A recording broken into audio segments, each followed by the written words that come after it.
बैठिए बैठिए तेजी से।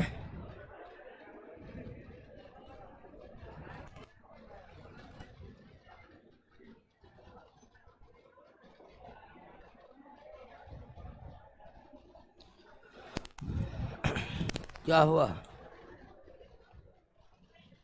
केमिस्ट्री पाइए। अरे कौन चीज में लाइन मार रहे हैं?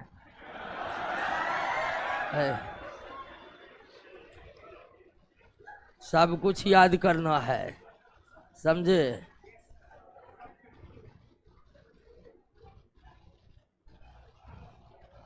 दो चैप्टर बायोलॉजी खत्म हो चुका है। दोनों चैप्टर का क्वेश्चन याद कर लिए हैं। क्योंकि अब छोड़िएगा तो छुटले रह जाइएगा। अब दो चैप्टर केमिस्ट्री समाप्त कर देते क्या? दो दो चैप्टर करके समाप्त करते जाएंगे। तो फिजिक्स केमिस्ट्री का अब एक और दूसरा चैप्टर उसको समाप्त करेंगे। तब तक एक और दो बायोलॉजी का एकदम याद करिएगा। और याद हो गया है तो रिवीजन करने में बस 10 या 15 मिनट लगता होगा। क्या उससे ज़्यादा लगता है? उतना ही लगता होगा। तो इस तरह से रिवीजन करिए कि एकदम क्वेश्चन का उत्तर आपके होंठ पर आ जाए। तो आइए अब शुरुआत करते हैं केमिस्ट्री का। सब केमिस्ट्री का नोट ले लिए है ना? निकालिए, क्वेश्चन निकालिए। लुसेंट सबको बंद कर दीजिए।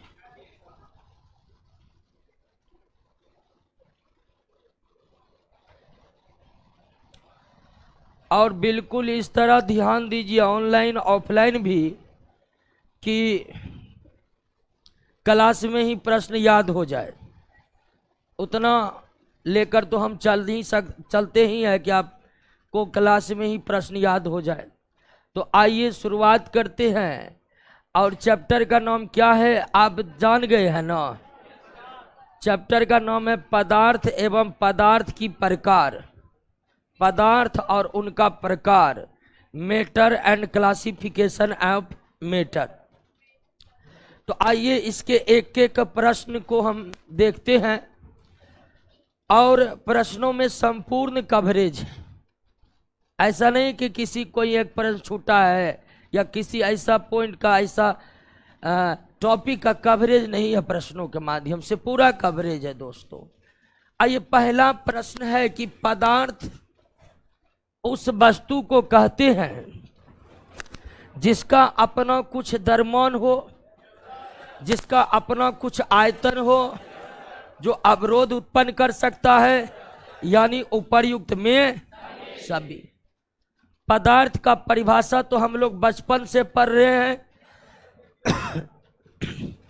कि पदार्थ वह वस्तु है जिनमें द्रव्यमान होता है, जिनमें आयतन होता है, जो स्थान घेरती है, जो अवरोध उत्पन्न करते हैं, जिनके उपस्थिति का अनुभव हम अपने ज्ञानेंद्रियों के द्वारा कर सकते हैं, उसे हम क्या कहते हैं? पदार्थ। पदार्थ उस वस्तु को कहते हैं जिनमें आयतन होता है, जिनमें द्रव्यमान होता है, जो स्थान घेरती है, जो अवरोध उत्पन्न करती है, जिनकी उपस्थितियों का आभास हम अपने ज्ञानेंद्रियों के माध्यम से लगा सकते हैं, उन्हें क्या कहते हैं? पदार्थ कहते हैं। लेकिन पदार्थ का सबसे प्रमुख गुण है कि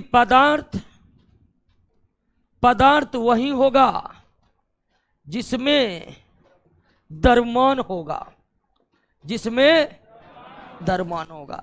द्रव्यमान होना ही पदार्थ का सबसे प्रमुख गुण है।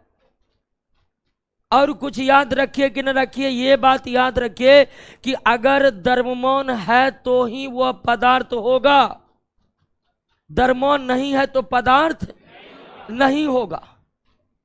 ऐसी वस्तु ही पदार्थ होगा जिनमें द्रव्यमान होगा, जिनमें द्रव्यमान नहीं होगा वो पदार्थ नहीं होगा। आपसे पूछेगा कि बल क्या एक प्रकार का पदार्थ है? नहीं है। बल में द्रव्यमान होता है? नहीं होता है। बल को हम माप सकते हैं न्यूटन में, लेकिन द्रव्यमान होने का मतलब है कि आप उसे किस में माप सकते हैं? द्रव्यमान का सही मात्रक क्या है?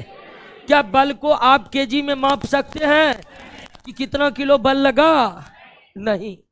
बल पदार्थ नहीं है, क्योंकि बल में द्रव्यमान नहीं। उसी तरह मान लीजिए आपको बोल दिया क्या भोजन का स्वाद एक पदार्थ होगा? नहीं होगा, क्योंकि इसमें द्रव्यमान नहीं है। क्या पत्थर पदार्थ होगा? बिल्कुल, इसमें द्रव्यमान है। क्या उष्मा पदार्थ होगा? नहीं होगा, क्योंकि इसमें द्रव्यमान। पदार्थ होने की सबसे बड़ी विशेषता कि उसमें द्रव्यमान होनी ही चाहिए, और द्रव्यमान में कंफ्यूजन हो रहा है तो समझिए ये वही द्रव्यमान है जो किसमें तोलाएगा। हाँ, द्रव्यमान को लेकर कंफ्यूजन नहीं करना है, ये द्रव्यमान वही है जो आप जानते हैं, और जिसमें द्रव्यमान नहीं होगा वो पदार्थ। सिंपल सी बात। तो पदार्थ के कई विशेषताएं हैं। पदार्थ में द्रव्यमान होता है, आयतन घेरती है, अवरोध उत्पन्न करती है, ये वो वगैरह वगैरह, पता नहीं क्या क्या। लेकिन पदार्थ की जो सबसे बड़ी विशेषता है कि उसमें क्या होनी चाहिए? द्रव्यमान होनी चाहिए। द्रव्यमान अगर है तो निश्चित ही वह पदार्थ है, और अगर द्रव्यमान नहीं है तो वो पदार्थ। क्लियर? कोई दिक्कत? समझ गए बात को? अब आप ये भी कह सकते हैं कि परमाणुओं से बना निर्जीव क्या है? पदार्थ। परमाणुओं से निर्मित निर्जीव क्या है? पदार्थ है। जो परमाणुओं से निर्मित नहीं है वो पदार्थ। ये भी हम बोल सकते हैं, लेकिन परमाणु के लिए अलग चैप्टर है, तो पहले परमाणु पढ़ेंगे और उसके बाद बोलेंगे पदार्थ क्या है परमाणु का। क्लियर? अरे बल में होता है, बल बराबर एम होता है, ठीक है ना। लेकिन बल में द्रव्यमान है तो बल को हम द्रव्यमान में मापते हैं, केजी में मापते हैं? नहीं। बल परमाणु से बना है? नहीं बना है। तो पदार्थ होने का मतलब उसमें द्रव्यमान होनी चाहिए। बल पदार्थ नहीं है, बल एक भौतिक राशि है। बल इज ए फिजिकल क्वांटिटी, बल पदार्थ नहीं है। बल एक भौतिक राशि है जिसे न्यूटन में मापते। तो बल बराबर द्रव्यमान गुना त्वरण होता है, तो इसमें द्रव्यमान है, इस आधार पर हम बल को पदार्थ साबित नहीं कर सकते हैं। क्लियर? आगे बढ़े। आप बताइए। आप देखिए कुछ ऑनलाइन वाले दोस्तों कह रहे हैं, पप्पू जी कह रहे हैं एयर हल्ला खाई करे। गजब स्थिति है। पप्पू इतना नाम है कि हर गांव में 2-4 पप्पू चाचा होते हैं। क्या गांव में पप्पू चाचा ना हो, गांव सुना सुना लगता है क्या? तब आप लोग हंस दिए। तो बड़ी सुंदर नाम है, ठीक है। हाँ, अब आप भी देखे होंगे गांव में जैसे ही चचा का नाम पप्पू होता समझ लेते बहुत जो है मिलनसार व्यक्ति होंगे, सामाजिक व्यक्ति होंगे। तो अब करे कि हवा पदार्थ है, बिल्कुल पदार्थ है। हवा में द्रव्यमान होता है, लेकिन हवा का द्रव्यमान तौलने के लिए आपको पहले हवा को एक बंद जगह पर केंद्रित करना होगा, तब उसके द्रव्यमान को आप माप सकते हैं। तो बिल्कुल हवा पदार्थ है, क्योंकि हवा में द्रव्यमान होता है। हवा में द्रव्यमान होता है। एक गुब्बारा में हवा भर दीजिए, अब गुब्बारे के पहले का द्रव्यमान तोड़ लीजिए, गुब्बारे को हवा भर के द्रव्यमान तोलिए, द्रव्यमान बढ़ जाएगा। जो बढ़ा हुआ द्रव्यमान वो किसका है? और इससे साबित होता है कि हवा पदार्थ है। तो हवा पदार्थ है, हवा पदार्थ है। निम्नलिखित में कौन एक पदार्थ नहीं है? बिल्कुल क्लियर कर चुके हैं, बल पदार्थ नहीं है। बल एक भौतिक राशि है, लेकिन बल एक पदार्थ नहीं है। बल एक भौतिक राशि है, लेकिन बल एक पदार्थ नहीं है। अब बाकी पदार्थ है, बिल्कुल पत्थर तो है ही। दूध तो हम तौलिए के लेते हैं, द्रव्यमान है तब ना। और जल भी पदार्थ है। जल भी पदार्थ है क्योंकि जल में द्रव्यमान होता है। कौन एक पदार्थ है? भोजन भोजन भोजन। ठीक है, भोजन एक पदार्थ है। जैसे 100 ग्राम भुजा लेते हैं, द्रव्यमान है उसमें क्या? तो भोजन में द्रव्यमान है, इसलिए भोजन पदार्थ है। लेकिन उष्मा में द्रव्यमान है? नहीं है। उष्मा एक भौतिक राशि है। ताप में द्रव्यमान है? सुंदरता में कोई द्रव्यमान है? नहीं है। तो ये तीनों पदार्थ नहीं है, जबकि भोजन पदार्थ है क्योंकि इसमें द्रव्यमान है, इसमें द्रव्यमान। नेक्स्ट, करे कि निम्नलिखित में कौन सा एक गुण पदार्थ में नहीं पाया जाता? कौन सा एक गुण पदार्थ में नहीं पाया जाता? आप पहले पदार्थ के गुणों को समझ लीजिए। आप समझ लीजिए, क्वेश्चन बहुत आसान है। पदार्थ के गुण,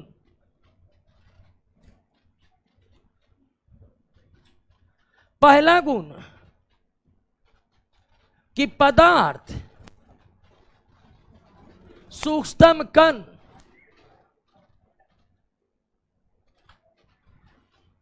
से बना होता है।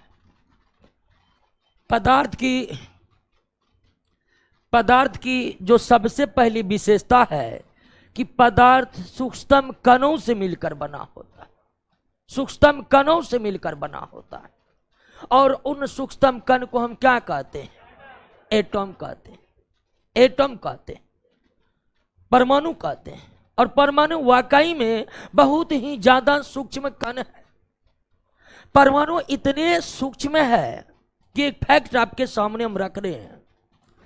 पदार्थ इतने सूक्ष्म है, पदार्थ के कण अर्थात पदार्थ के परमाणु इतने सूक्ष्म है कि अगर एक के ऊपर एक हम 1,00,000 परमाणु को रखेंगे, 1,00,000 परमाणु को अगर एक के ऊपर एक रखेंगे तो कागज इतनी मोटी पतली परत प्राप्त होगी।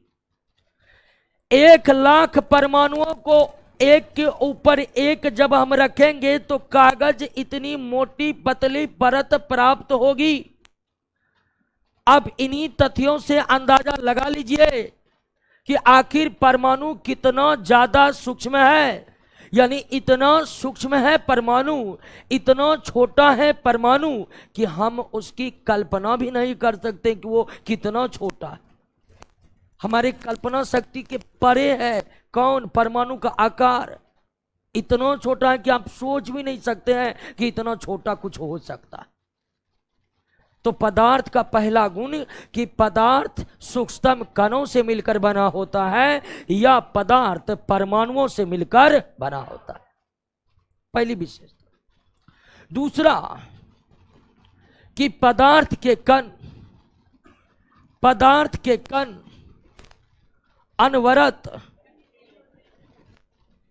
गतिशील रहते, अनवरत गतिशील रहते। पदार्थ के कण अर्थात हम किसके बारे में बात कर रहे हैं? पदार्थ जिन परमाणुओं से बने होते हैं वो स्थिर नहीं रहते हैं, वो अनवरत गतिशील रहते हैं, गतिशील।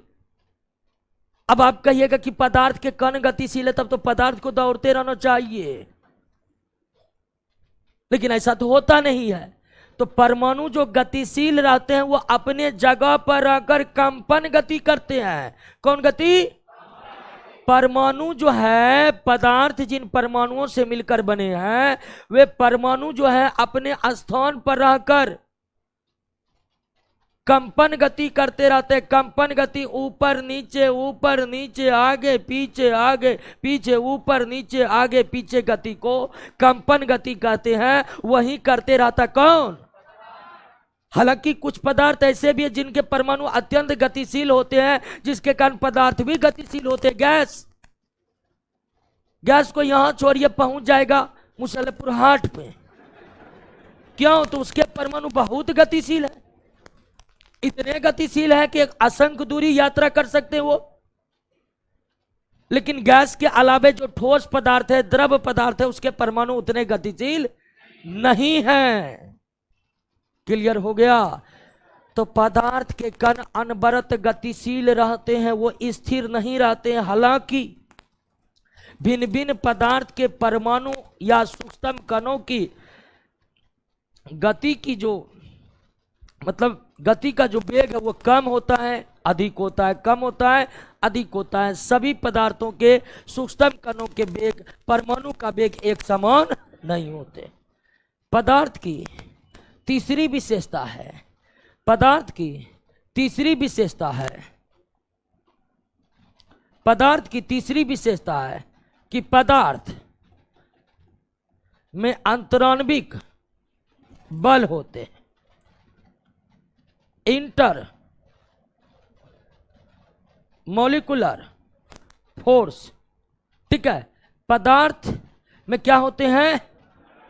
अंतराण्विक बल। अब अंतराण्विक बल क्या है ये समझ लीजिए। पदार्थ जिन परमाणुओं से मिलकर बने होते हैं, पदार्थ जिन परमाणुओं से मिलकर बने होते हैं वे परमाणु एक दूसरे को अट्रैक्ट करते, एक दूसरे को आकर्षित करते हैं। और परमाणु के मध्य जो आकर्षण बल होता है उसे क्या कहते हैं? अंतराण्विक बल कहते हैं। परमाणुओं के मध्य जो आकर्षण होता है उसे हम क्या कहते हैं? अंतराण्विक बल कहते हैं, इंटरमोलिकुलर फोर्स कहते हैं, अंतराण्विक बल कहते हैं। क्लियर बात समझे कि नहीं समझे? उसके बाद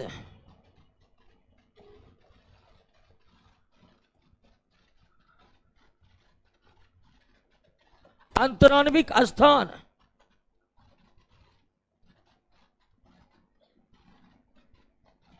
इंटरसेलुलर स्पेस, अंतराण्विक स्थान, इंटरसेलुलर स्पेस। अब इसको समझ लीजिए कि पदार्थ जिन परमाणु से मिलकर बना हुआ है, पदार्थ जिन परमाणु से मिल, अंतराण्विक स्थान अच्छा इंटरसेलुलर हो गया, इंटर मॉलिक्यूलर स्पेस। पदार्थ जिन परमाणुओं से मिलकर बना होता है उन परमाणु के मध्य जो रिक्त स्थान होते हैं उसे हम क्या कहते हैं? अंतराण्विक स्थान। तो पदार्थ सूक्ष्म कणों से मिलकर बना होता है, पदार्थ सूक्ष्म कणों से मिलकर बना होता है। पदार्थ के जो सूक्ष्म कण परमाणु वे अनवरत गतिशील रहते, स्थिर। पदार्थ के सूक्ष्म कण परमाणुओं के मध्य आकर्षण बल लगता है, जिसे क्या कहते हैं? पदार्थ जिन परमाणुओं से मिलकर बने होते हैं उन परमाणुओं के मध्य कुछ ना कुछ रिक्त स्थान होते हैं, जिसे क्या कहते हैं? अंतराण। तो इतना गुण जो है, इतना गुण जो है वह हर पदार्थ में पाया ही जाता है, हर पदार्थ में पाया ही जाता है। क्लियर हो गया? बात समझ गए? तो पदार्थ सूक्ष्म कणों से बना होता है, पदार्थ के कण अनवरत गतिशील रहते हैं, पदार्थ के कणों के बीच या परमाणुओं के बीच अंतराण्विक बल लगता है, पदार्थ के परमाणुओं के बीच अंतराण्विक स्थान होते हैं। क्लियर हो गया? बात समझ गए? इतनी विशेषता सब पदार्थ में, कोई भी पदार्थ इतनी विशेषता रहेगा ही रहेगा, इतनी विशेषता रहेगा ही रहेगा। क्लियर हो गया? बात समझ गए? अब आ जाए हम सवाल पर। अब सवाल आपसे बन जाएगा, कोई दिक्कत नहीं होगा। कौन सा एक गुण पदार्थ में नहीं पाया जाता? पदार्थ में जो गुण पाया जाता वो तो आप जान गए, पदार्थ में जो गुण पाया जाता वो तो आप जान गए हैं। तो करे कौन सा गुण नहीं पाया जाता है? तो पदार्थ अति सूक्ष्म कण का बना होता है। बिल्कुल। पदार्थ के सूक्ष्म कण अनवरत गतिशील होते हैं। बिल्कुल सही है। पदार्थ के कण के बीच कोई आकर्षण नहीं होता है, होता है, ये क्या है? गलत। पदार्थ के कणों के बीच आकर्षण होता है, उसी आकर्षण को अंतराण्विक बल कहते हैं, इंटरमोलिकुलर फोर्स कहते हैं। ये कथन गलत है। अब डी सही होगा कि पदार्थ के कण के बीच कुछ ना कुछ रिक्त स्थान पाए जाते हैं। बिल्कुल सही है, कुछ ना कुछ रिक्त स्थान पाए जाते हैं। तो ए सही है, बी सही है, सी गलत है। अगला सवाल पर आए, इसमें कोई दिक्कत? नेक्स्ट, पदार्थ के भौतिक वर्गीकरण में कौन एक शामिल नहीं है? देखिए, पदार्थ का वर्गीकरण दो तरह से होता है। एक भौतिक वर्गीकरण और एक रासायनिक वर्गीकरण। भौतिक वर्गीकरण के अनुसार पदार्थ को बांटा जाता है ठोस, द्रव, गैस में, और रासायनिक वर्गीकरण के तहत तत्व, यौगिक और मिश्रण में। तत्व, यौगिक और, तो पदार्थ का वर्गीकरण दो तरीके से किया जाता है, पदार्थ का भौतिक वर्गीकरण और पदार्थ का रासायनिक वर्गीकरण। भौतिक वर्गीकरण में पदार्थ के ठोस, द्रव, गैस आते, रासायनिक वर्गीकरण में तत्व, यौगिक। तो पदार्थ के भौतिक वर्गीकरण में निम्न में कौन एक शामिल नहीं होता है? तो धातु नहीं होता है। धातु में वर्गीकरण हम किसका करते हैं? तत्व का। ये जो पदार्थ को रासायनिक रूप से तीन भागों में बांटे हैं, इस तत्व को हम बांटते हैं किसमें? धातु और अधातु में। तो धातु और अधातु में बंटवारा किसका किया जाता है? तत्व का किया जाता है, पदार्थ का नहीं किया जाता है। अब वो भी धातु अधातु का वर्गीकरण भौतिक में नहीं, किसमें शामिल है? तो रासायनिक रूप से, भौतिक रूप से पदार्थ को कितने भागों में बांटा गया है, और इसको हम पदार्थ की अवस्थाएं भी कहते हैं। पदार्थ की अवस्थाएं भी कहते हैं कि भौतिक रूप से पदार्थ कितने मुख्य अवस्थाओं में पाया जाता है? ठोस, द्रव और गैस। क्लियर? नेक्स्ट, पदार्थ के मुख्य कितनी अवस्था है? तीन। पदार्थ के मुख्य, अगर मुख्य की बात करें तो तीन अवस्था, ठोस, द्रव और गैस। पदार्थ के अवस्थाओं की यहां अधिकतम, देखिए, अगर भौतिक आधार पर देखें तो पदार्थ के मुख्य तीन अवस्था, ठोस, द्रव, गैस। लेकिन अधिकतम अवस्था की बात करते हैं तो पदार्थ की एक चौथी अवस्था कौन, और एक पांचवी अवस्था है बोस आइंस्टीन कंडेंसेट अवस्था। तो यहां पर मुख्य अवस्थाओं की बात नहीं की जा रही है, यहां पर क्या की जा रही है? अधिकतम संख्या कितनी? अवस्थाओं की अधिकतम संख्या 5 है। ठोस, द्रव, गैस। पदार्थ की चौथी अवस्था कौन है? पदार्थ की चौथी अवस्था। और पदार्थ की पांचवी अवस्था बोस आइंस्टीन कंडेंसेट अवस्था। बोस आइंस्टीन कंडेंसेट अवस्था। तो पदार्थ की अवस्थाओं की जो अधिकतम संख्या है, वो अधिकतम संख्या है कितना? 5। अधिकतम संख्या कितना है? 5। क्लियर? कोई दिक्कत? तो अगर आपसे देखिए क्वेश्चन, देखिए कई तरह से पूछा है, तो अगर आपसे पूछ देगा कि मुख्य कितनी अवस्था है, तो 3। मुख्य कितनी अवस्था है? 3। और अधिकतम कितनी अवस्था है? 5। अधिकतम कितनी अवस्था है? 5। क्लियर? बात समझ गए? कोई दिक्कत नहीं ना? हाँ, तो अधिकतम 5 अवस्था है। क्लियर? लिखना नहीं है, आराम से समझिए, ठीक है ना? हाँ, लिखना है तो लुसेंट बुक है ही ना, उसमें पदार्थ दिया हुआ है, और उसमें जितनी बात याद कर लीजिएगा लिखा हुआ, तो वो भी टॉप करने का गारंटी है, ठीक है ना? तो आप प्रश्नों को समझने पर ज्यादा जोर दीजिएगा। अगर आपको कुछ मान लीजिए कि पदार्थ के बारे में एक्स्ट्रा जानना है, आराम से लुसेंट उठा के पढ़ लेंगे क्या? तो अब आपके पास उतना समय नहीं कि लिखिएगा, याद करिएगा।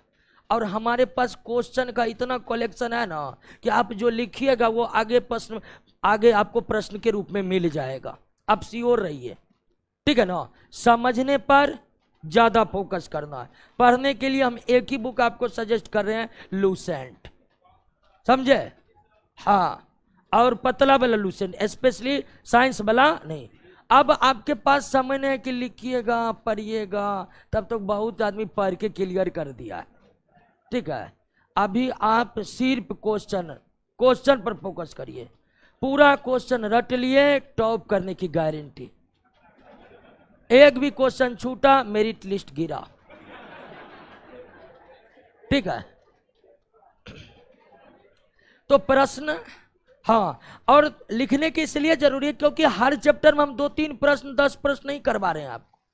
बहुत होता है कि 10 प्रश्न में सिलेबस को समेट देना, हमको यही नहीं करना। हमको ढेर सारे प्रश्न को इकट्ठा कर दिए हैं पूरा सिलेबस को समेटने के लिए, इसलिए आपका कोई पॉइंट छूटेगा ही नहीं, हो ही नहीं सकता है। होगा तो हमको बताइएगा। 8 नंबर करे कौन एक पदार्थ नहीं है? उष्मा पदार्थ, जल पदार्थ है, वायु पदार्थ है, धूलकण पदार्थ है, क्योंकि इनमें द्रव्यमान है। लेकिन उष्मा में द्रव्यमान, उष्मा एक भौतिक राशि है, उष्मा एक फिजिकल क्वांटिटी है। उष्मा एक भौतिक राशि है, लेकिन उष्मा एक पदार्थ नहीं, उष्मा एक पदार्थ नहीं है। क्लियर? नेक्स्ट, अब यहां 9 नंबर में समझने का दोस्तों कोशिश करिएगा। कर निम्नलिखित कथनों पर विचार कीजिए। ठीक है, हम विचार करते हैं। ठोस का आकार तथा आयतन निश्चित होता है। बिल्कुल, आयतन और आकार क्या होता है? निश्चित। और ठोस का आयतन का मतलब लंबाई गुना चौड़ाई गुना। एक ठोस का आयतन हम कैसे निकालते हैं? लंबाई गुना चौड़ाई गुना ऊंचाई, इसी तरह निकालते हैं। तो ठोस का आकार अगर निश्चित है तो निश्चित ही उसका लंबाई चौड़ाई ऊंचाई कांस्टेंट रहेगा। निश्चित का मतलब कांस्टेंट। आकार निश्चित है तो उसका लंबाई भी निश्चित रहेगा, चौड़ाई भी निश्चित रहेगा, ऊंचाई भी, तीनों निश्चित रहेगा तो आयतन निश्चित रहेगा। तो ठोस के आकार और आयतन कांस्टेंट होते, उसमें कोई बदलाव नहीं होता है। और इसका क्या कारण है जानते हैं? कि ठोस के परमाणुओं के बीच अंतराण्विक बल बहुत प्रबल होते हैं। ठोस के परमाणुओं के बीच अंतराण्विक बल बहुत प्रबल होते हैं, यानी परमाणु एक दूसरे को छोड़कर इधर उधर नहीं हो सकते। और यही कारण है कि ठोस का आकार और आयतन क्या होता है? क्योंकि ठोस के परमाणुओं के बीच अंतराण्विक बल क्या होता है? बहुत ज्यादा होता। अंतराण्विक बल ठोसों में सबसे ज्यादा होने के कारण ही ठोस का आकार और आयतन क्या होते हैं?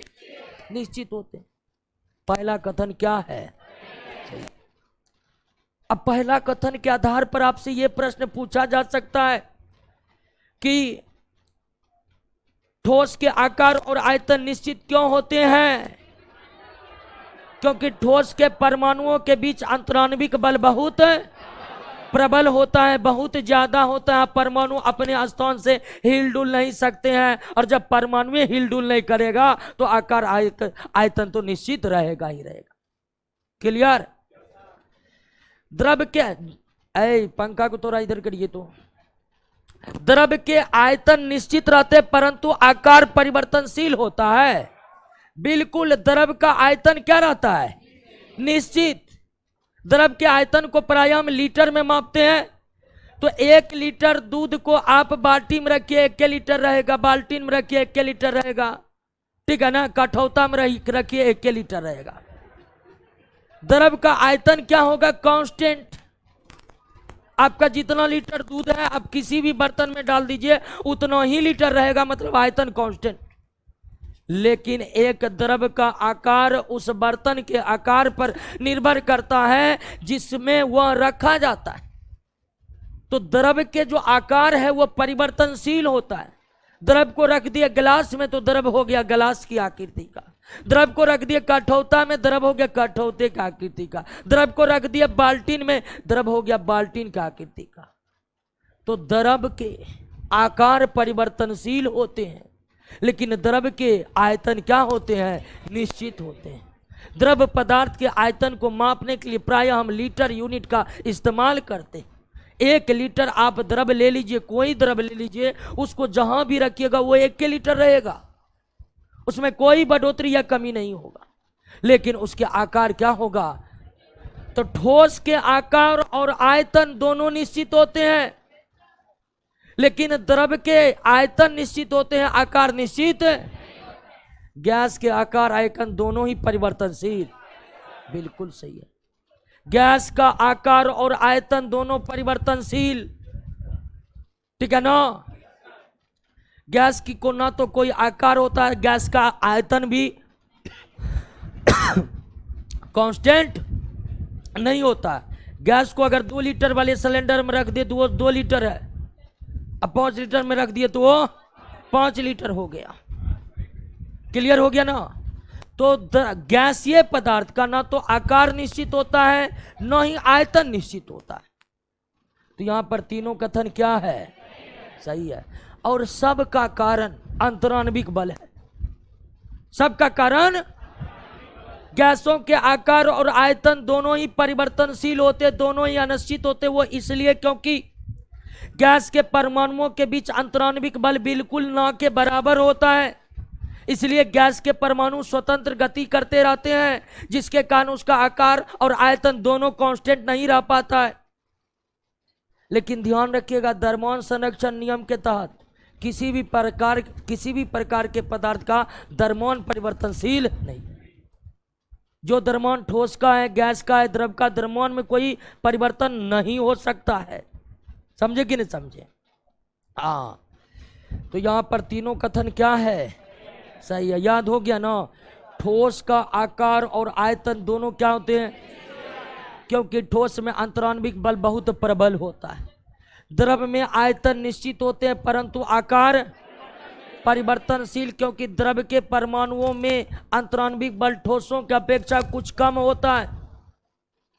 गैस का न तो आकार निश्चित होता न ही आयतन निश्चित होता। क्यों? तो द्रव के परमाणुओं के बीच अंतराण्विक बल बिल्कुल नगण्य होता है। अंतराण्विक बल बिल्कुल क्या होता है?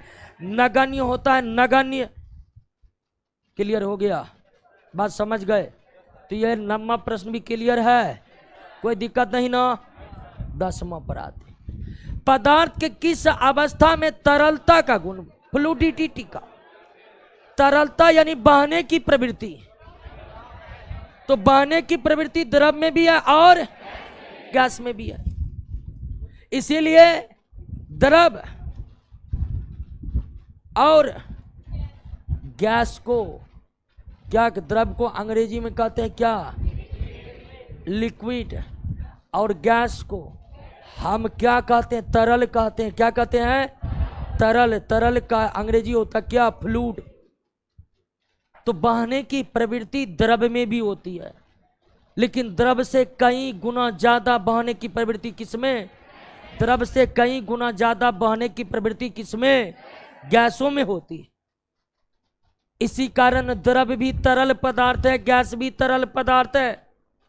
तरल उसे कहते हैं जिसमें बहने की प्रवृत्ति हो, फ्लो करने की प्रवृत्ति हो, और फ्लो करने की प्रवृत्ति द्रव में भी है और गैस में तो बहुत ज्यादा है।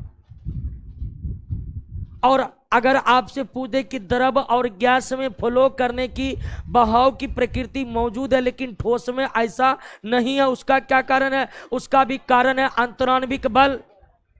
उसका भी कारण है अंतराण्विक बल। ठोस के परमाणुओं के बीच अंतराण्विक बल बहुत प्रबल होते हैं, इसलिए उसके परमाणु अपने दूसरे परमाणु को छोड़ नहीं सकता है। और जब परमाणु एक दूसरे को छोड़ नहीं सकते हैं तो उस पदार्थ में फ्लो करने की प्रवृत्ति नहीं आएगी। और द्रव और गैस में फ्लो करने की प्रवृत्ति इसलिए है कि द्रव और गैस में अंतराण्विक बल ठोसों की अपेक्षा कम होता है, ठोसों की अपेक्षा कम होता है। और बहने की प्रवृत्ति या फ्लो करने की प्रवृत्ति सबसे ज्यादा किसमें होता है? गैस में। सबसे ज्यादा गैस में। एक छोटा से छोटा गैस का नमूना एक बड़े कमरे में फैल सकती है और अपने उपस्थिति का आभास करा सकती है। तो बहने की सबसे ज्यादा प्रवृत्ति जो होती है वो गैस में होती है, क्योंकि इनके परमाणुओं के बीच अंतराण्विक बल अत्यंत ही नगण्य होते हैं, अंतराण्विक बल अत्यंत ही नगण्य होते हैं। क्लियर? समझ गए ना?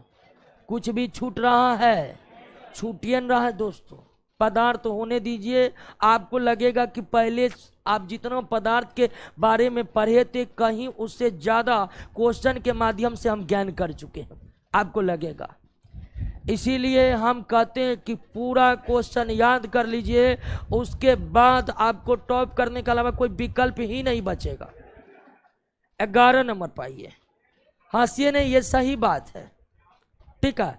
और आप लोग ऐसा नहीं कि नए स्टूडेंट है, आप लोग लंबे समय से तैयारी कर रहे हैं। आप हमने हमारे प्रश्नों का जो कलेक्शन देखे हैं, आपको कुछ हट के जरूर लगा होगा, और जब हम उसका एक्सप्लेनेशन किए होंगे आपको जरूर लगेगा कि कुछ हट के है और ये कंप्लीट है। 11 नंबर, निम्नलिखित में कौन एक द्रव पदार्थ के गुण धर्म नहीं है? द्रव पदार्थ समझ गए हैं? द्रव पदार्थ उसे कहते हैं जो द्रव होता मतलब आप समझ रहे हैं द्रव पदार्थ। अब कह रहे कि द्रव को दबाकर संपीड़ित किया जा सकता है। संपीड़ित का मतलब कंप्रेस। क्या द्रव को दबाकर उसके आयतन को कम कर सकते हैं? यह संभव है? संपीड़न का गुण न तो ठोस में होता है और न ही, देखिए एक गुण है संपीड़ित, आप इस गुण को समझ लीजिए।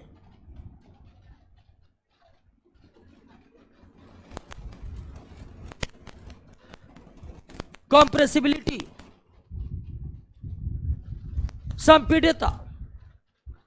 अगर पदार्थ को दबा करके, पदार्थ के ऊपर दाब लगा करके आप उसके आयतन को कम कर दे रहे हैं, तो इसका मतलब पदार्थ में संपीड़न का गुण मौजूद है। अगर पदार्थ के ऊपर दाब लगाकर पदार्थ के आयतन को घटा दे रहे हैं, पदार्थ के आयतन को घटा दे रहे हैं, तो इसका मतलब पदार्थ में संपीड़न का गुण मौजूद है, पदार्थ में संपीड़न का गुण मौजूद है। लेकिन आप ये जानिए कि संपीड़न का गुण सिर्फ किस में मौजूद है? आप दाब लगाकर ना तो द्रव के आयतन को कम कर सकते हैं और न ही दाब लगाकर ठोस के आयतन को कम कर सकते हैं, लेकिन आप गैस के ऊपर दाब लगाकर गैस के आयतन को क्या कर सकते हैं? कम कर सकते हैं। क्लियर हो गया? तो कह रहे द्रवों को दबाकर संपीड़ित किया जा सकता नहीं, ये कथन गलत है। और कह रहे कौन एक द्रव पदार्थ के गुणधर्म नहीं है? यही द्रव पदार्थ का गुणधर्म नहीं है। ठोस पदार्थ को भी दबाकर संपीड़ित नहीं कर सकते हैं, यानी कंप्रेसिबिलिटी का गुण ना तो द्रव अवस्था में मौजूद है और न ही ठोस अवस्था में मौजूद है। संपीड़न का गुण केवल किस अवस्था में मौजूद है? गैसीय अवस्था में मौजूद है। गैसीय अवस्था में भी संपीड़न का गुण इसलिए मौजूद है कि गैस के परमाणुओं के बीच अंतराण्विक स्थान बहुत ज्यादा होता है, तो दाब लगाते हैं तो इसके परमाणु क्या होते हैं? निकट आ जाते हैं, और निकट आ जाने के कारण इसका आयतन क्या होता है? घट जाता है। लेकिन ठोस और द्रव के परमाणुओं के मध्य उतना रिक्त स्थान है नहीं कि दबाने पर उसका परमाणु निकट आए और आयतन कम हो। तो गैस में कंप्रेसिबिलिटी का गुण इसलिए मौजूद है, गैसों में संपीड़न का गुण इसलिए मौजूद है क्योंकि गैस के परमाणु के बीच ढेर सारे अंतराण्विक स्थान है। इसीलिए आप दबाएं तो अणु निकट हो गया, परमाणु निकट आ गया और आयतन घट गया। जो बहुत बड़ा था वो दाब लगाने से क्या हो गया? तो आप एक बात समझे कि कंप्रेसिबिलिटी का गुण उसी पदार्थ में मौजूद हो सकता है जिनमें अंतराण्विक स्थान बहुत ज्यादा। अगर अंतराण्विक स्थान पदार्थ में है ही नहीं, उसमें कंप्रेसिबिलिटी का गुण पाया नहीं जा सकता। और ठोस और द्रव में संपीड़न का गुण या कंप्रेसिबिलिटी का गुण इसलिए मौजूद नहीं है क्योंकि ठोस और द्रव के परमाणुओं के बीच अंतराण्विक स्थान बहुत ज्यादा नहीं है, लेकिन गैस में बहुत ज्यादा है। तो पहला कथन ही क्या है? अब बी सी डी को भी पढ़ लीजिए कहीं सही है कि नहीं।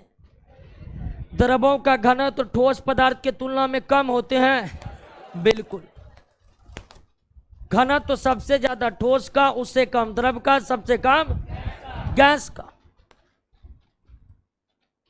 द्रव आसानी से बहते हैं, बिल्कुल। द्रव में बहने की प्रवृत्ति पाई जाती है, इसलिए द्रव को तरल भी कहते हैं, फ्लूइड भी कहते हैं। द्रव उस बर्तन का आकार ग्रहण कर लेता है जिसमें उसे रखा जाता है। तो इसका मतलब गलत कौन है? एक कि द्रवों को दबाकर संपीड़ित नहीं किया जा सकता है। किसको दबाकर संपीड़ित किया जा सकता है?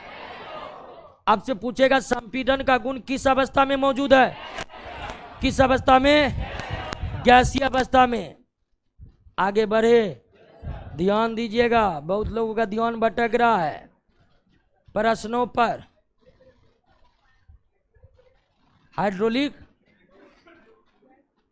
हाइड्रोलिक ब्रेक तो फिजिक्स का विषय है, पास्कल के थ्योरी का। क्या बोले? नहीं उसको, हाँ वो मतलब तरल से रिलेटेड है। तो हाइड्रोलिक ब्रेक को कंप्रेसिबिलिटी से कोई लेना देना कहाँ है? हाइड्रोलिक ब्रेक पढ़ेंगे फिजिक्स में, वो पास्कल के नियम पर आधारित है। पास्कल के नियम पढ़ेंगे, हाइड्रोलिक ब्रेक समझ में आ जाएगा। यहां से कोई रिलेशन नहीं है। 12 नंबर क्या बोले? Spirit liquid. क्या लिक्विड में क्या दिक्कत है यहां पर?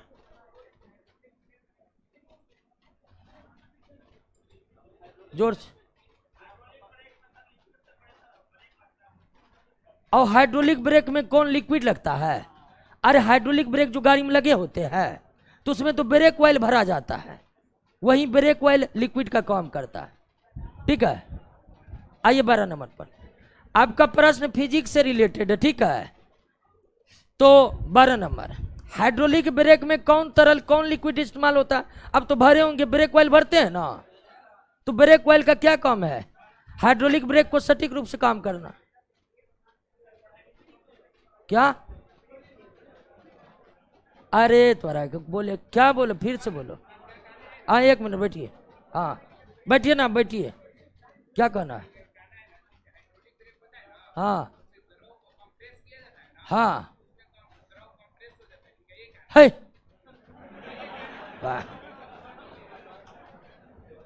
इनका कहना है कि हाइड्रोलिक ब्रेक में कंप्रेस हो जाते। कौन बोल दिया जी?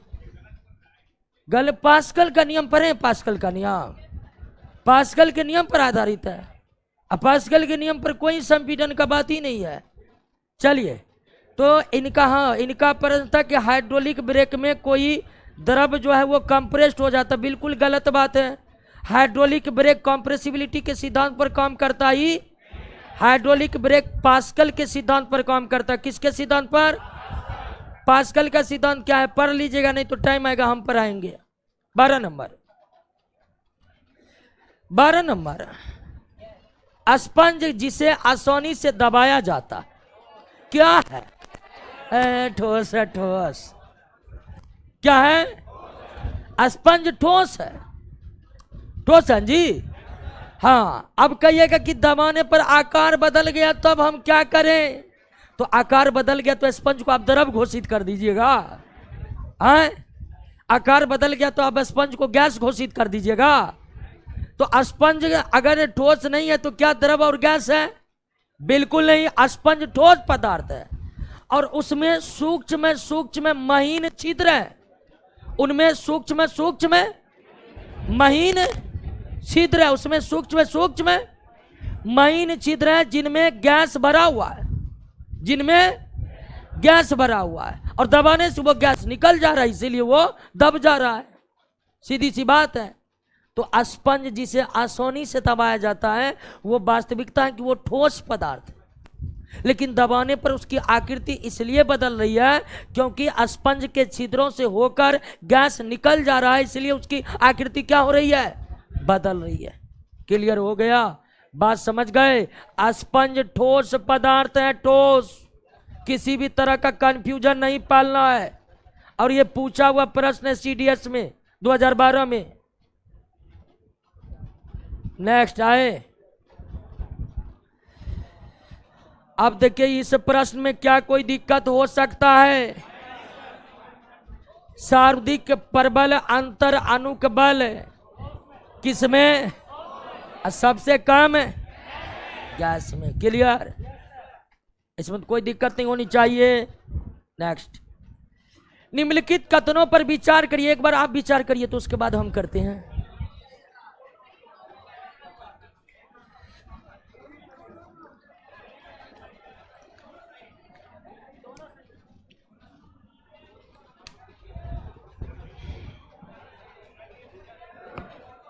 अरे ध्यान दीजिए,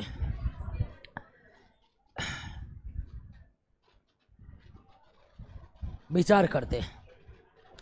ठोस कणों के बीच अंतर अणुक बल सबसे अधिक होता है, बिल्कुल सही है। गैस कणों के मध्य अंतर अणुक स्थान सबसे अधिक होता है, बिल्कुल। स्थान सबसे ज्यादा, बल सबसे ज्यादा। अंतरक अणु का स्थान का मतलब इंटरमोलिकुलर स्पेस, इंटरमोलिकुलर फोर्स, दोनों कथन क्या है, सही है। अंतराण्विक बल सबसे ज्यादा ठोस में, अंतराण्विक बल सबसे कम गैस में। अंतराण्विक स्थान सबसे कम ठोस में, अंतराण्विक स्थान सबसे ज्यादा गैस में। बाप रे बाप, बड़ी बात।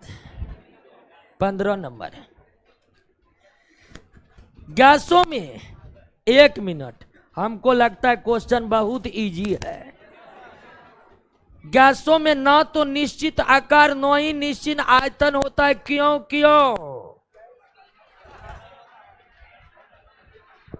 गैस के कण का निश्चित स्थान नहीं होता तथा ये कण किसी भी तरफ गति करने के लिए स्वतंत्र होते हैं। गैस के कण और कण से तात्पर्य एटॉम है, कण का तात्पर्य एटॉम से।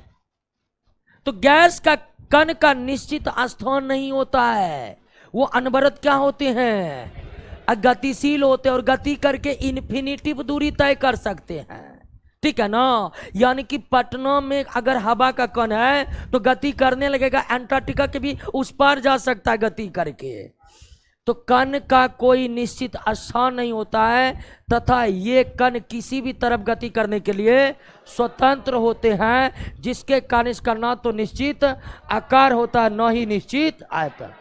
और इसका उत्तर हम दूसरे तरह से भी दे सकते हैं। दूसरा, यहाँ उत्तर कुछ घुमा फिरा के दे दिया गया है कि ताकि परीक्षार्थी पढ़े और पढ़कर उलझते रहे। इसका जो एकदम सटीक उत्तर होगा कि गैस में ना तो निश्चित आकार न ही निश्चित आयतन होता। क्यों? तो इसका उत्तर आप दे सकते हैं कि ठोस के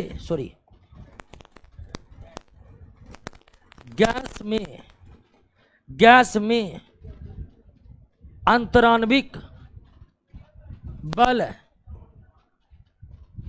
अत्यंत ही निम्न होते हैं, जिसके कारण इसका न तो निश्चित आकार होता है न ही निश्चित आयतन होता है। अच्छा, कुछ ऑनलाइन स्टूडेंट करे, डी को एक्सप्लेन कर दीजिए। कर गैसों में ठोस द्रवों के तुलना में कण एक दूसरे से अत्यधिक दूर दूर होते हैं। गैसों में ठोस तथा द्रवों के तुलना में कण एक दूसरे से अत्यधिक दूर दूर होते हैं। यानी कि इससे साबित हो रहा है कि गैस में अंतराण्विक स्थान ज्यादा होते हैं। डी नंबर इस ओर संकेत कर रहा है कि गैस में अंतराण्विक स्थान बहुत ज्यादा होते हैं, जबकि इसका कारण अंतराण्विक स्थान नहीं बल्कि अंतराण्विक बल है।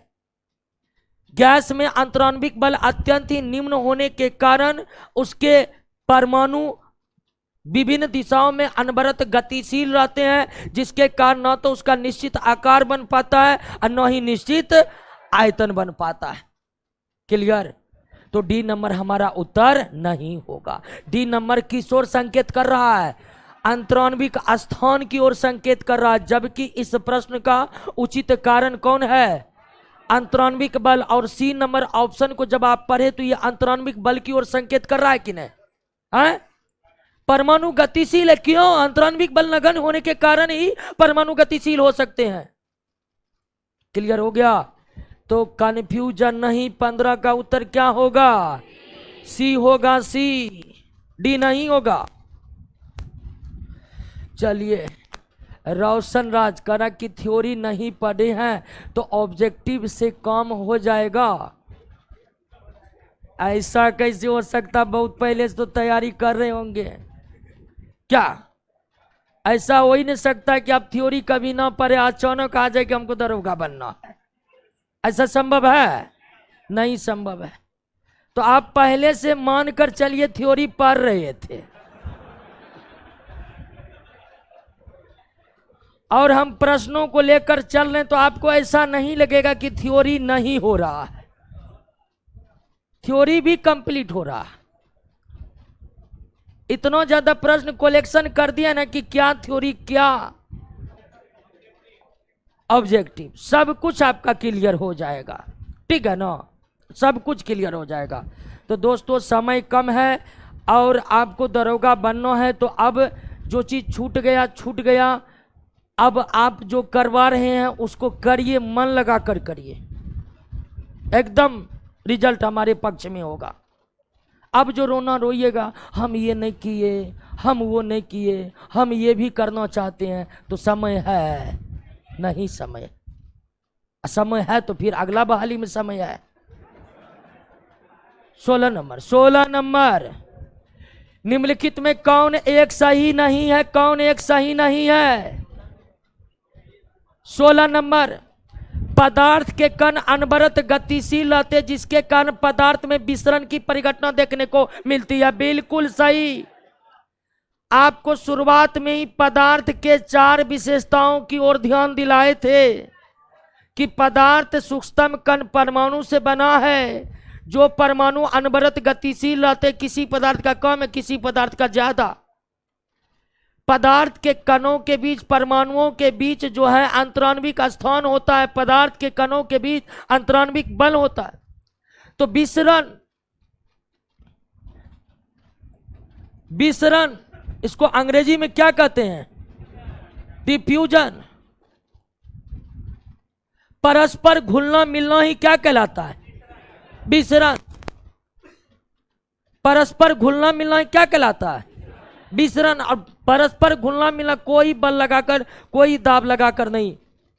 जब 2 या 2 से अधिक पदार्थ बिना बल लगाए, बिना दाब लगाए एक दूसरे में घुल मिल जाए, तो घुल मिल जाने की प्रक्रिया को क्या कहते हैं? विसरण। दूध में पानी डाल दीजिए, दोनों मिल जाएगा, अच्छी तरह से घुल मिल जाएगा। ये कौन सी प्रक्रिया है? विसरण। भिन्न भिन्न पदार्थों का आपस में घुलना और मिलना ही क्या कहलाता है? विसरण कहलाता है। तो विसरण का गुण पदार्थ में मौजूद होता है, क्योंकि पदार्थ के कण अर्थात परमाणु अनवरत क्या रहते हैं? गतिशील रहते हैं। गैसों में विसरण तीव्र गति से होता है, क्योंकि गैसों के कण अत्यधिक तीव्रता से गति करते। बिल्कुल, जितना तेजी से दूध और जल घुलेंगे मिलेंगे, उससे कहीं तेजी से ऑक्सीजन नाइट्रोजन घुल मिल जाएंगे।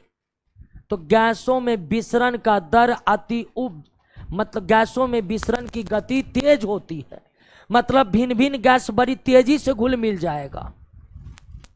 द्रवों में विसरण की गति थोड़ी धीमी होती है, और ठोस में तो विसरण होता ही नहीं है, और उनके कण बहुत अत्यंत ही कम गति से गतिशील है।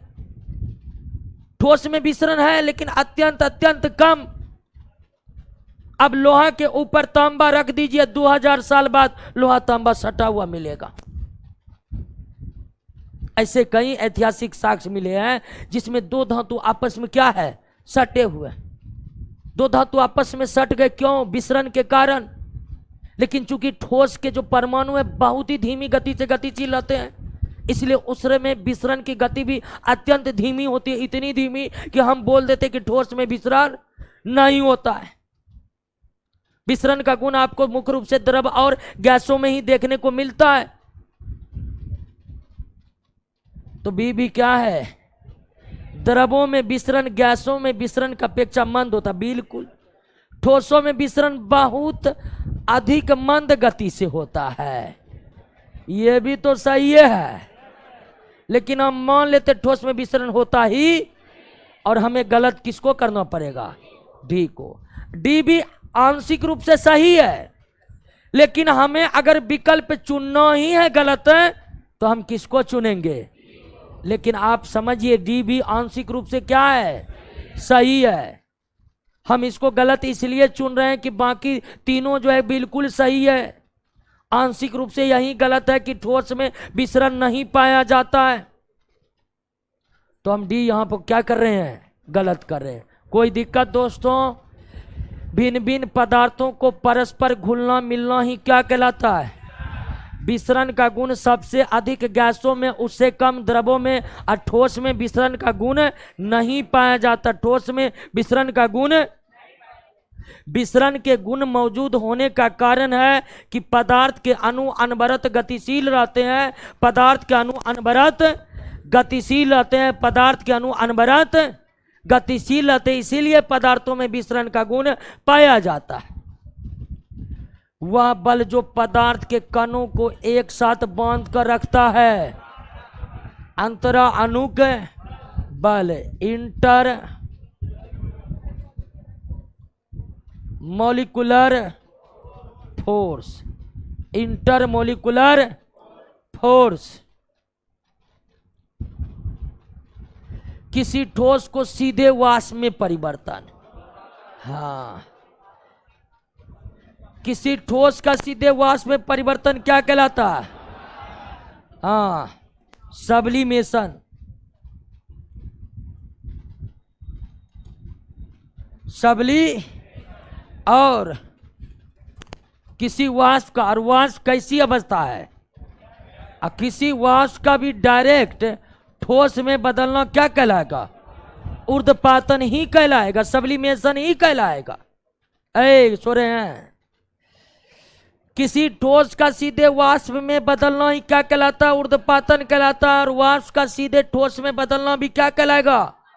ऊर्ध्वपातन कहलाएगा, या रिवर्स सब्लिमेशन कहलाएगा।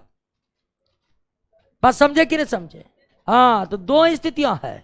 ठोस से सीधे वाष्प में बना तो भी वो ऊर्ध्वपातन है, और वाष्प से सीधे ठोस बना तो भी वो क्या है? ऊर्ध्वपातन है।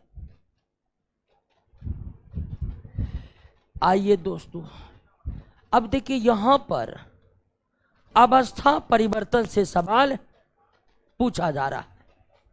ठीक है, तो अवस्था परिवर्तन को पहले आप समझ लीजिए। सवाल जो है वो किससे है? अवस्था परिवर्तन से।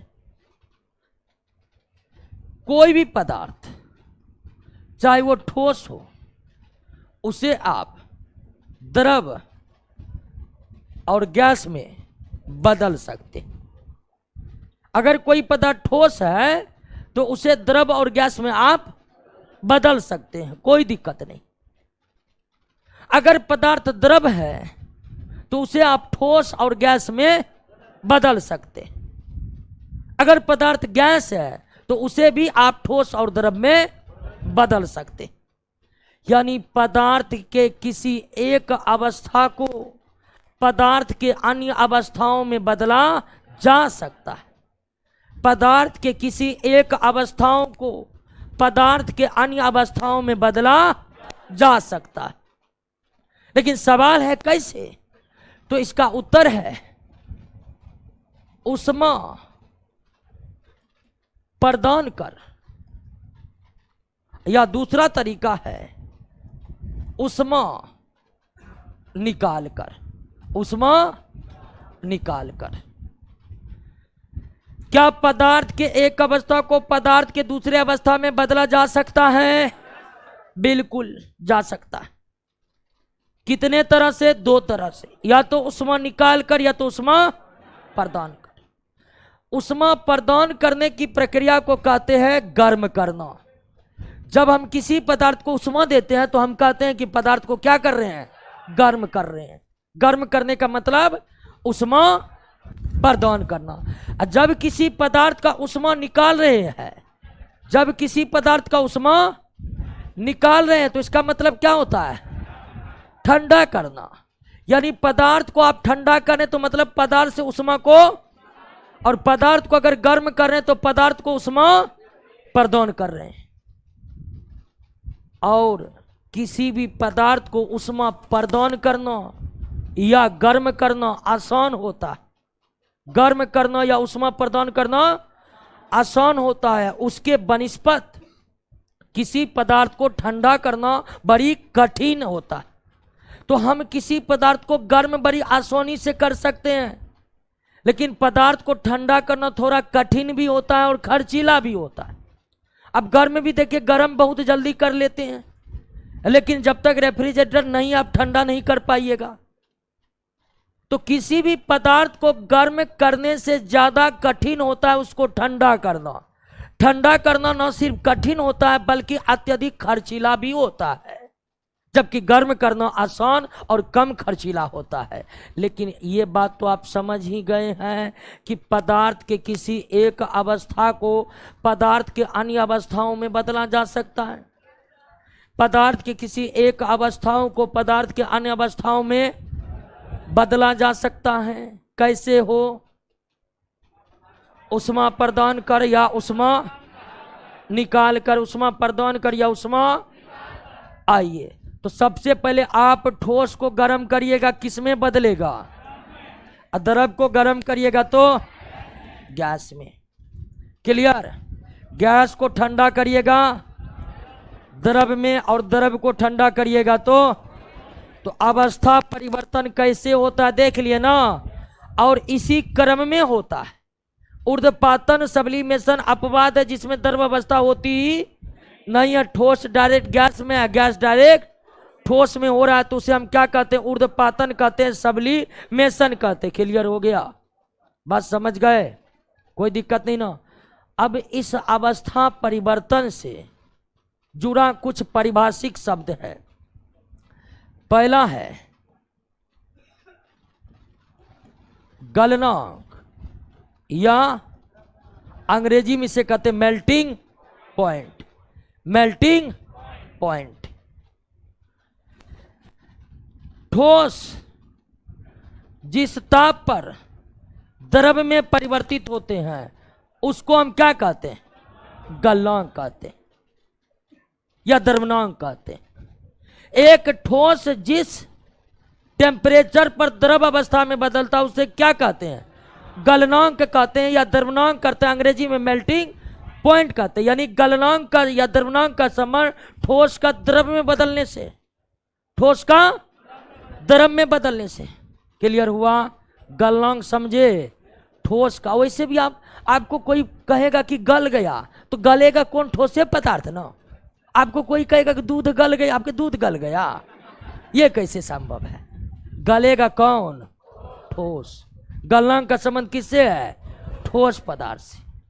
तो एक ठोस जिस ताप पर गल के द्रव बनता है उसी ताप को हम उस ठोस का क्या कहते हैं, गलनांक कहते हैं। क्या कहते हैं, गलनांक। और दूसरा है हिमांक, इसको कहते हैं फ्रीजिंग पॉइंट। फ्रीजिंग पॉइंट, एक द्रव जिस ताप पर क्या बन जाए, ठोस, उसे हम क्या कहते हैं, हिमांक कहते हैं। ठीक है। हिमांक का मतलब हुआ जमना। हिमांक का दूसरा अर्थ है जमेगा कौन, द्रव। जमेगा कौन, द्रव ही जमेगा, जमकर ठोस बनेगा। तो ठोस जिस ताप पर द्रव बनते उसे ठोस का क्या कहते हैं, द्रव जिस ताप पर ठोस बनते हैं उसे द्रव का क्या कहते हैं, हिमांक। क्लियर हो गया, समझ गए। गलनांक और हिमांक में कोई दिक्कत नहीं ना होगा, गलनांक या हिमांक में कोई दिक्कत नहीं होगा।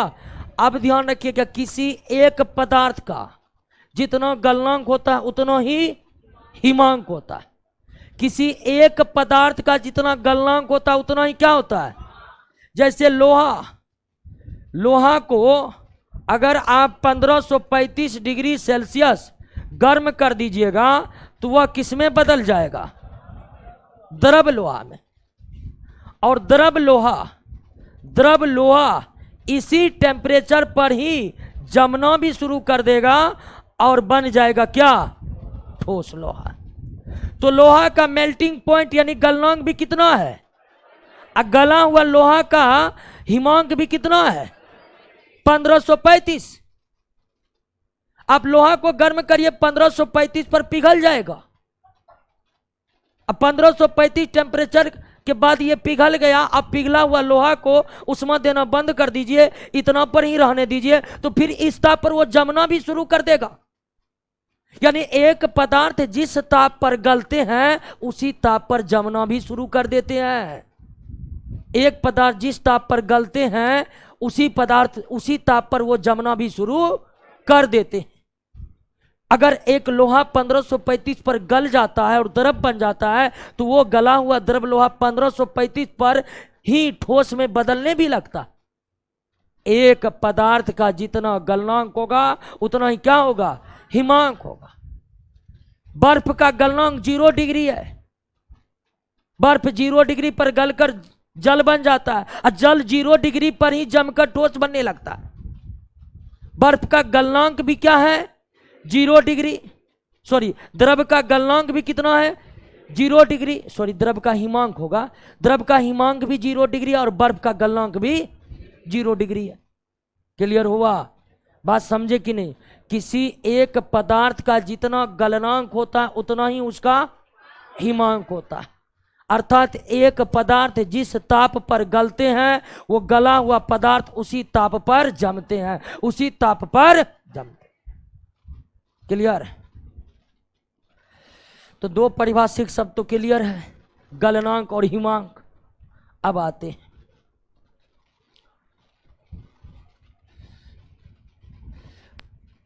अगला है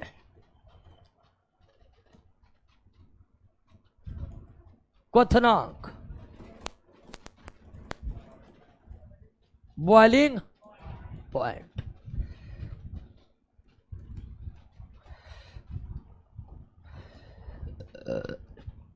द्रव जिस ताप पर गैस बनते हैं उसको हम क्या कहते हैं, क्वथनांक, बॉइलिंग पॉइंट। और ठीक इसका उल्टा है कंडेंसेशन पॉइंट यानी संघनन बिंदु। गैस जिस ताप पर किसमें बदल जाए, द्रव में, उसे हम कहते हैं क्या, संघनन बिंदु। क्लियर हो गया, बात समझ गए। द्रव जिस ताप पर गैस बने उसे द्रव का क्वथनांक कहते हैं। द्रव जिस ताप पर गैस बने उसे द्रव का क्वथनांक कहते हैं। और गैस जिस ताप पर द्रव बनने लगे उसे क्या कहते हैं, संघनन बिंदु कहते हैं। क्या कहते हैं, संघनन बिंदु कहते हैं। क्लियर हुआ, बात समझे कि नहीं। तो यहां पर चार परिभाषिक, जैसे कि आपके पास जल है, जल को आप गर्म करिए 100 डिग्री सेल्सियस, क्या बनने लगेगा, भाप बनने लगेगा। अब भाप गैसीय स्वरूप है, भाप क्या है, तो जल को 100 डिग्री गर्म किए, क्या बनने लगा, भाप। यानी कि 100 डिग्री सेल्सियस जल का क्या है, क्वथनांक। अब फिर 100 डिग्री के बाद भाप बन जाए और भाप को 100 डिग्री के बाद उष्मा देना बंद कर दीजिए, भाप 100 डिग्री पर क्या बनने लगेगा, जल बनने लगेगा। एक गैस जिस ताप पर द्रव बनते उसे गैस का संघनन बिंदु कहते हैं। और एक पदार्थ का जितना क्वथनांक होता है उतना ही उसका संघनन बिंदु होता है। किसी एक पदार्थ का जितना क्वथनांक होगा उतना ही उसका संघनन बिंदु होगा। अगर जल 100 डिग्री पर भाप बन रहा है तो यह भाप 100 डिग्री पर पुनः क्या बनने लगेगा, जल बनने लगेगा। भाप बन गया 100 डिग्री पर, उसके बाद उष्मा देना बंद कर दीजिए, 100 डिग्री पर छोड़ दीजिए, फिर यह भाप जल में बदलने लगेगा। क्लियर? कोई दिक्कत? तो यहां पर 4 पारिभाषिक शब्द का हम जिक्र किए हैं। ठोस जिस ताप पर द्रव बने उसे ठोस का गलनांक कहते हैं। द्रव जिस ताप पर ठोस बने उसे द्रव का हिमांक कहते हैं। क्लियर? द्रव जिस ताप पर गैस बने उसे द्रव का क्वथनांक कहते हैं। गैस जिस ताप पर द्रव बने उसे गैस का संघनन बिंदु कहते हैं। कोई दिक्कत? समझे? चारों पारिभाषिक शब्द समझे कि नहीं समझे? अब हमको लगता है सवाल आपसे बना होगा। ठीक है, सवाल आपसे बन गया होगा। ठोस का द्रव गलना, वेरी गुड। द्रव का गैस, वेरी गुड, सही है। गैस का द्रव गैस का द्रव यानी क्या? संघनन बिंदु, कंडेंसेशन पॉइंट। 19 का सी गलत, 19 का सी गलत। क्वेश्चन याद हो रहा है ना? याद होगा। आइए दोस्तों, किसी गैस का सीधे ठोस का सीधे गैस, गैस का सीधे ठोस भी ऊर्ध्वपातन है और ठोस का सीधे गैस भी।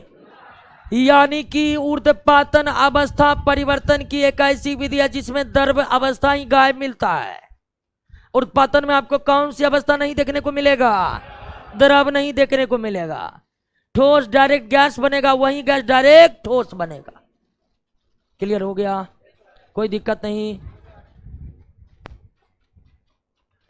कौन सी पदार्थ प्रकृति में तीनों अवस्था? जल। हमारे पर्यावरण में किसी भी पदार्थ को अन्य सभी अवस्थाओं में बदला जा सकता है। अब जान चुके, हमारे पर्यावरण में कोई भी पदार्थ हो उसे उष्मा देकर उष्मा निकालकर अन्य अवस्थाओं में आराम से बदल सकते हैं। लेकिन एक पदार्थ जल ऐसा है जो प्रकृति में तीनों अवस्थाओं में मौजूद है। अंटार्कटिका में जल किस रूप में है? बर्फ के रूप में है। समुद्र और नदियों में किस रूप में है? जल के रूप में है। और वायुमंडल में जो जलवाष्प है वो गैसीय अवस्था है। तो जल वायुमंडल में गैसीय अवस्था में है, जलवाष्प के रूप में। जल नदी समुद्र में द्रव अवस्था में है। जल अंटार्कटिका हिमालय पर्वत के शिखरों पर बर्फ की अवस्था में है। यानी कि एक ही पदार्थ जल हमारे प्रकृति में तीनों रूप में मौजूद है। और किसी भी पदार्थ को उष्मा देकर उष्मा निकालकर उसे हम किसी भी अवस्था में बदल सकते हैं। लेकिन जल तीनों अवस्था में मौजूद है, हमारे पर्यावरण में तीनों अवस्था में मौजूद है। एक ठोस बर्फ के एक टुकड़े को गर्म करने पर वह पिघलने लगता है और ताप क्या रहता है? स्थिर रहता है। आप देखिए, बर्फ को है, बर्फ को आप उष्मा देना शुरू कीजिए 0 डिग्री सेल्सियस पर, यह गल कर क्या बनने लगेगा? जल। और जब तक गलते रहेगा तब तक उष्मा देने पर भी इसका टेम्परेचर कितना बना रहेगा? 0 डिग्री। और 0 डिग्री तब तक बना रहेगा जब तक पूरा बर्फ गल करके जलना बन जाए। जब तक पूरा बर्फ गल करके जलना बन जाए। क्लियर है? समझ गए ना? तो जब अवस्था बदलता है तो उष्मा देने पर भी टेम्परेचर क्या रहता है? कांस्टेंट रहता है। उदाहरण के लिए दोस्तों कि लोहा है, ठीक है, लोहा है, और लोहा को आप उष्मा देना चालू कीजिए। जैसे ही 1535 डिग्री इसका टेम्परेचर होगा, ये क्या होगा? गल कर क्या बनने लगेगा? द्रव लोहा। और टेम्परेचर 1535 होगा, उसके बाद उष्मा देने पर टेम्परेचर इतना ही रहेगा, बढ़ेगा नहीं। तब तक टेम्परेचर 1535 रहेगा जब तक पूरा लोहा गल के द्रव ना बन जाए। तो जब अवस्था बदलता है ना, तो उष्मा देने पर भी टेम्परेचर नहीं बढ़ता है। इसका कारण है कि हम जो उष्मा दे रहे हैं वो अवस्था को बदलने में खर्च हो जा रहा है, इसलिए वो टेम्परेचर को बढ़ा नहीं रहा। जब पूरा लोहा द्रव बन जाएगा फिर उसके बाद टेम्परेचर बढ़ने लगेगा।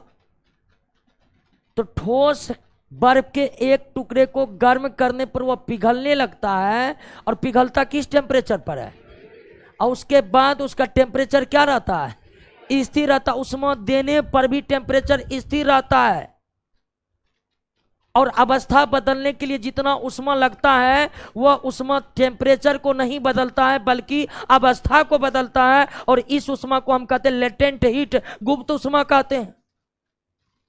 अवस्था बदलने के लिए जितना उष्मा खर्च होती है उसे हम गुप्त उष्मा कहते हैं। गुप्त उष्मा इसलिए क्योंकि दिखता नहीं है कि टेम्परेचर बढ़ रहा है, लेकिन टेम्परेचर हमारा उष्मा तो खत्म हो रहा है। सो रहा है जी, फॉर्म नहीं भरे हैं कि सोने रहे। 23 नंबर, किसी पदार्थ द्वारा अधिकृत स्थान क्या कहलाता है, आयतन कहलाता है। एक पदार्थ को आप रखे जितना स्थान वो घेरा वो उसका क्या कहलाता है, आयतन कहलाता है। क्या कहलाता है, आयतन कहलाता है। एक कह रहा राजू कुमार 20 नंबर गलत है। 20 नंबर गलत कैसे हो जाएगा, 20 नंबर सही है दोस्तों। 24 निम्नलिखित पर विचार कीजिए। पदार्थ की चौथी अवस्था प्लाज्मा, पांचवी अवस्था बोस-आइंस्टीन कंडेंसेट, दोनों कथन क्या है। पदार्थ की चौथी अवस्था प्लाज्मा अवस्था है, और पदार्थ की पांचवी अवस्था बोस-आइंस्टीन कंडेंसेट अवस्था है। Bose-Einstein condensate. अब ध्यान दीजिए दोस्तों कि आपने ठोस को गर्म किया तो क्या बना, द्रव को गर्म किया और गैस को भी गर्म करते रह गए, तब आता है क्या, बात समझे कि नहीं। ठोस पदार्थ को गर्म किए तो द्रव में बदल गया, द्रव पदार्थ को गर्म किए गैस में बदल गया, गैस पदार्थ को गर्म किए वो किस में बदल गया, प्लाज्मा में बदल गया। यानी कि प्लाज्मा अवस्था अति उच्च ताप पर हमें प्राप्त होती है। सूर्य और तारों की अवस्था कैसी है, प्लाज्मा। तो प्लाज्मा अवस्था मतलब अति उच्च ताप वाली अवस्था, अति उच्च ताप वाली अवस्था, अति उच्च ताप वाली अवस्था। हमारे ब्रह्मांड का 98% पदार्थ किसमें है, प्लाज्मा में है। ब्रह्मांड में जितने भी सूर्य तारे हैं सब किस अवस्था में है, प्लाज्मा अवस्था की सबसे बड़ी विशेषता की टेम्परेचर बहुत हाई होता, बहुत हाई। और एक दूसरी बात भी समझिए कि आपने गैस को ठंडा किया था, क्या बना था, द्रव। द्रव को और ज्यादा ठंडा कर दिए, क्या बना, ठोस को और ठंडा करते रह गए, तब आपको बोस-आइंस्टीन कंडेंसेट, बोस-आइंस्टीन कंडेंसेट यानी गर्माते रह जाने पर और ठंडा करते रह जाने पर, अत्यधिक ठंडा करने पर कौन अवस्था, बोस-आइंस्टीन कंडेंसेट। अत्यधिक गर्म करने पर, क्लियर हो गया, बात समझ गए। और आप जानते हैं कि प्लाज्मा अवस्था अत्यधिक गर्म करने पर प्राप्त होती है, तो इसलिए इस अवस्था को हम आसानी से प्राप्त कर सकते हैं। लेकिन ठंडा करना पहले ही बता दिए कठिन और खर्चीला है, इसलिए बोस-आइंस्टीन कंडेंसेट अवस्था को प्राप्त करना बहुत ज़्यादा कठिन है, क्योंकि पदार्थ को ठंडा करना बहुत ही जटिल प्रक्रिया ही होती है, बहुत जटिल प्रक्रिया। नेक्स्ट, डैश पदार्थ की उन अवस्थाओं में जो बहुत ही कम घनत्व वाली गैस को, देखिए अत्यंत कम तापमान के तहत ठंडा, क्या होगा, अत्यधिक ठंडा यानी पांचवी अवस्था, अत्यधिक गर्म यानी कि चौथी अवस्था, अत्यधिक गर्म यानी कि चौथी अवस्था। क्लियर हो गया। चलिए धानु कुमार करा 20 नंबर समझाइए, समझा दिए दोस्त। 26 नंबर, गर्म करने पर ठोस सीधे वाष्प में और ठंडा करने पर वाष्प सीधे ऊर्ध्वपातन कहलाता है।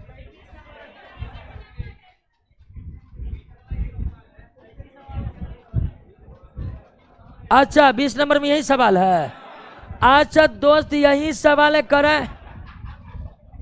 20 नंबर 26 में आ गया, 26 में आ गया। ठोस को गर्म कर दीजिए, किस में बदल गया?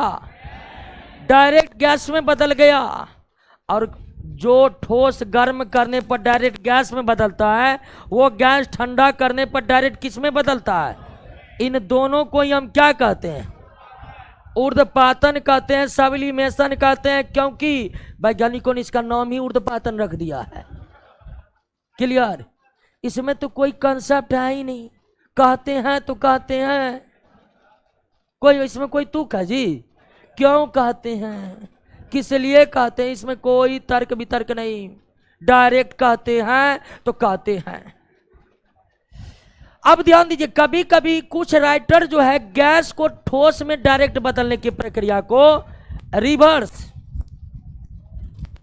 रिवर्स सब्लिमेशन कहते हैं। समझे कि ना समझे?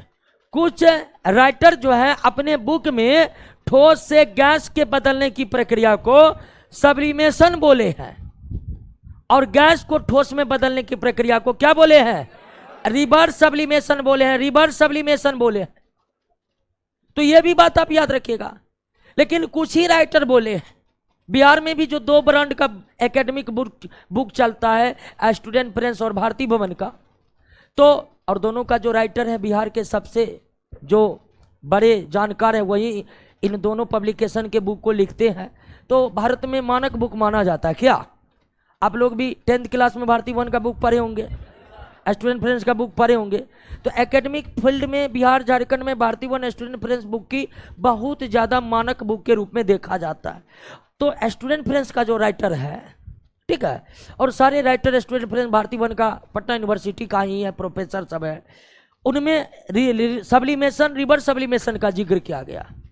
फिर वहीं भारती भवन का जो राइटर है वो रिवर्स शब्द का उपयोग नहीं किया। तो आप याद रखें कि दोनों ही प्रक्रिया, ठोस को गर्म करने पर डायरेक्ट गैस बनना भी ऊर्ध्वपातन है, और गैस को डायरेक्ट ठोस बनना भी ऊर्ध्वपातन है। लेकिन कभी कभी गैस से डायरेक्ट ठोस बनने की प्रक्रिया को रिवर्स सब्लिमेशन कह दिया जाता है, रिवर्स सब्लिमेशन कह दिया जाता है।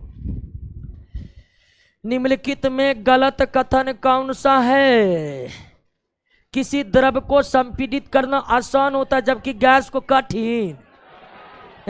गलत, गलत, यही गलत है। ठोस और द्रव को तो हम संपीड़ित कर ही नहीं सकते हैं। संपीड़न का गुण केवल किस अवस्था में मौजूद है? यह बात पता चुके हैं ना। गैस में विसरण का गुण पाया जाता, बिल्कुल। परस्पर घुलना मिलना ही क्या है? ठोस पदार्थों के कणों में गतिज ऊर्जा नगण्य होता, बिल्कुल। ठोस पदार्थ के कण अर्थात ठोस पदार्थ के परमाणु अत्यंत कम वेग से गतिशील होते, तो गति ऊर्जा कम।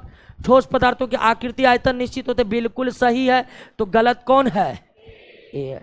क्लियर? कोई दिक्कत?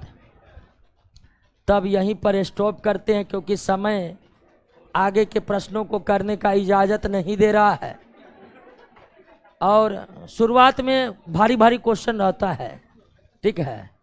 अब आगे आप बनाइएगा ना, आज जितना डिस्कस किए हैं ना, आगे आपको ढेर सारे क्वेश्चन खुद से बन जाएगा। तो आप बनाइएगा, कल हम कोशिश करेंगे इसको समाप्त कर दिया जाए। पीडीएफ नहीं मिलता है, पीडीएफ चाहिए। अभी फिर ये चल रहा है ना क्लास, आए दोस्तों, पीडीएफ लेना है तो एडमिशन ले लीजिए, पीडीएफ खुल जाएगा। हम बोल दिए थे पीडीएफ को खुलवा दीजिए, तो बोला नहीं, आर्थिक हानि उठानी पड़ेगी कोचिंग को।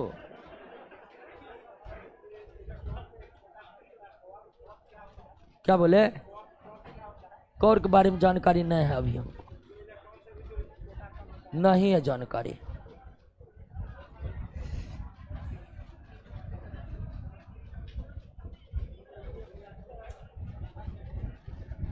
क्या हुआ? हाँ, 1535 पर लोहा पिघल गया। अब पिघला हुआ लोहा को 1535 के बाद उष्मा नहीं मिलेगा तो वो ठोस बदलने लगेगा अपने आप। ठीक है ना? यहाँ पर न्यूटन का शीतलन नियम भी काम करता है। हाँ हाँ, तो वो गर्म करके ठीक है, किसी भी प्रकार को गर्म करने पर उसका आयतन बढ़ेगा।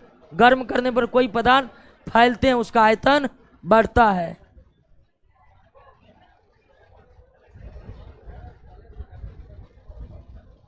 चलिए दोस्तों, सभी ऑनलाइन वाले दोस्तों से रिक्वेस्ट है कि क्लास कुर्सी पर बैठकर कीजिए। बहुत रिपोर्ट आया है सो के बेड पर सो के क्लास करते हैं। दोस्तों, दरोगा है, ये केवल पढ़ने से नहीं होता है, शरीर का फिट रहना भी अति आवश्यक है। ठीक है? और जिसको भी 2 रोटी 3 रोटी खाने का आदत है, तुरंत ही आदत को सुधारिए और ज़्यादा से ज़्यादा रोटी चावल खाने का कोशिश कीजिए, तब जाकर बॉडी बनेगा। नहीं है बहुत यह है कि खाना पीना खाते दिन रात पढ़ रहा है। पढ़ने से केवल दरोगा थोड़े बन जाएगा तुम। उसके लिए शरीर का स्ट्रांग रहना जरूरी है। बहुत ऐसे देखे जिसका डोज मात्र 2 रोटी है, क्या उसके शरीर में एनर्जी बनेगा? तो दोस्तों, मस्त का खाइए पिए, और खाने पीने में चावल दाल और रोटी 3 चीज का मात्रा को बढ़ाइए। हाँ, अब बहुत कहेगा काजू खाइए, मुनक्का खाइए, ये खाइए वो खाइए, कुछ भी खाने से बॉडी नहीं बनेगा जब तक आप बेस मटेरियल यानी चावल रोटी और दाल को नहीं खाइएगा। तो